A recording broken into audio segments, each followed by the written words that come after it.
بسم الله الرحمن الرحيم. الحمد لله رب العالمين، والصلاة والسلام على خير خلقه محمد وعلى آله وصحبه أجمعين، وبعد. محترم مسلمانان ورونو، انس رضی الله عنه روایت کوي چې موږ د نبی علیه الصلاة والسلام سره ناستو. په دې وخت کې نبی علیه الصلاة والسلام ویلي: یطلو علیکم الآن رجل من اهل الجنه، په تاسې باندې به اوس داسې یو سړی را داخل شي چې هغه د جنت والاو څخه دی. وایي په دې وخت کې یو صحابي راننوت او دغه صحابي د انصارو د ډلې څخه و. په سبا باندې بیا موږ د رسول الله صلی الله علیه وسلم سره ناست یو او نبی علیه الصلاة والسلام بیا ویلي چې داسې یو سړی به اوس را داخل شي چې هغه د جنت والاو څخه دی. و چې مونږ بیا وکتل نو هماغه صحابي چې پرون راننوت او نن بیا راننوت او په درېیمه ورځ باندې دغسې نبي علیه الصلاة والسلام بیا ویلي او بیا همدغه صحابي راننوت. وایي په دې وخت کې یو صحابي پاڅېده، عبدالله ابن عمر رضی الله عنه، چې معلومه کړي چې دا صحابي څه اعمال کوي چې الله رب العالمین دې مرتبې ته رسولی دی چې د اهل جنتو نه یې ګرځولی دی او په دنیا کې نبی علیه الصلاة والسلام ته زیری ورکوي او موږ ته په دې باندې زیری راکوي چې دا د جنت والاو څخه دی. نو دغې صحابي ته ویل چې زما په کور کې سلانجه کړې ده، نو یو 3 ورځې دپاره ما ځان سره میلمه که. نو د صحابي ځان سره میلمه که. عبدالله ابن عمر رضی الله عنه وایي چې زه دې صحابي ته متوجه یم چې دا څه اعمال کوي. وایي کله به چې د شپې په خوب کې په ډډه واوښته او راپابسېده نو د الله ذکر بیا وکړه او نور څه داسې اعمال نه بلکې فرضي اعمال فقط کول. وایي ما د ده د عمل ځان سره داسې کم غوندې وګاڼه تر دې چې 3مه ورځ شوه. نو ما ورته ویلې چې ما خو په کور کې لانجه مانجه نه ده کړې، خو زه د دې دپاره راغلی وم چې زه دا معلومه کړم چې ته څه اعمال کې. ځکه نبي علیه الصلاة والسلام 3 ورځې موږ ته زیری راکړه چې یو کس به راځي او هغه ته وي چې د جنت والاو څخه دی.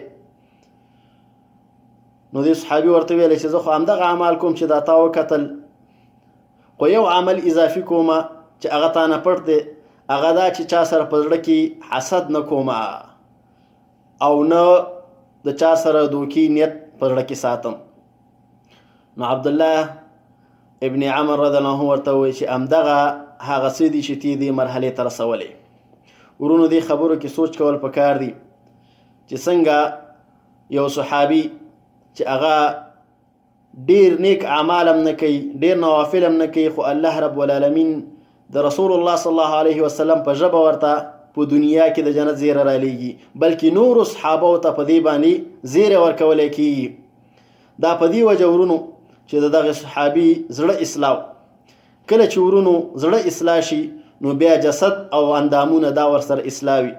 په دې وجه نبي علیه الصلاة والسلام په یو حدیث شریف کې وایي: وإن في الجسد مضغة، الله رسول الله صلی الله علیه وسلم وایي خامخا په جسد کې یوه داسې ټوټه ده، اذا صلحت صلح الجسد كله، کله چې دغه اصلاح شوه نو ټول جسد به ورسره اصلاح وي.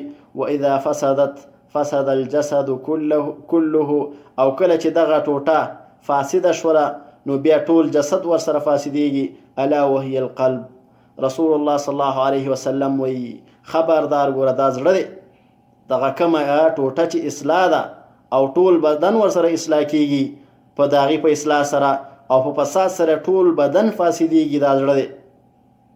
نورونو په دې وجه باندې ځان خبرول پکار دي چې داسې اسباب څه دي چې سړی ورباندې اخیستل وکړي چې دغه زړه ورسره اصلاح شي. علما ورونو یو څو اسباب ذکر کړي دي. یو د هغې نه دعا کول، چې سړی په دې باندې دعا وکړي لکه څنګه چې نبي علیه الصلاة والسلام دعا وه: یا مقلب القلوب ثبت قلبي على دینک. نبي علیه الصلاة والسلام به دا دعا کوله چې ای زړونو اړونکیه زما زړه په دغه ستا دین باندې محکم که او کلکې که، ثابتې که. دغه رنګې ورونو د سترګو حفاظت کول د حرامو نه، دا فتنه نن سبا ډېره زیاته ده، خاصه انټرنیټ او د دې استعمال چې څوک کوي نو دا ورته معلومات کېږي چې د نظر حفاظت کول دا ډېر سخت شوي دي. کله سړی یوازې شي یا مختلفو ځایونو کې شي نو د دې حفاظت سخت وي.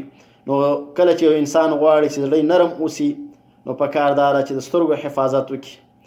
دغه رنګې د خوراک او څښاک حلال وکړي، حرامو نه ځان وساتي. نبی علیه الصلاة والسلام په یو حدیث شریف کې وایي چې یو سړی اوږد سفر وکړي او ګډ وډ حالت کې الله ته ودرېږي، یعنی پوره عاجزۍ باندې ودرېږي او د الله رب العالمین نه دعا غواړي، او حال دا چې خوراک حرام وي، څښاک حرام وي، لباس چې کوم یې اغوستی هغه حرام وي، روټۍ په حرامو باندې پیدا کوي، فانا یستجاب لذلک. نو نبی علیه الصلاة والسلام وایي چې دغه انسان دعا به الله څنګه قبوله کړي. نو د خوراک او څښاک د حلالوالي باندې اهتمام کول پکار دي. دغه رنګې مانځه او جمعې لمونځ ته وختي تګ پکار دی.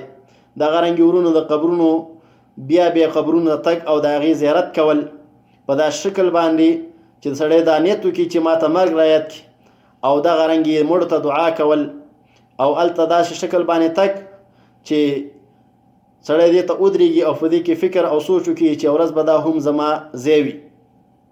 نبی علیه الصلاة والسلام وایي الا فزوروها، خبردار د قبرونو زیارت وکړئ د دې په خاطر باندې چې زړونه نرم شي.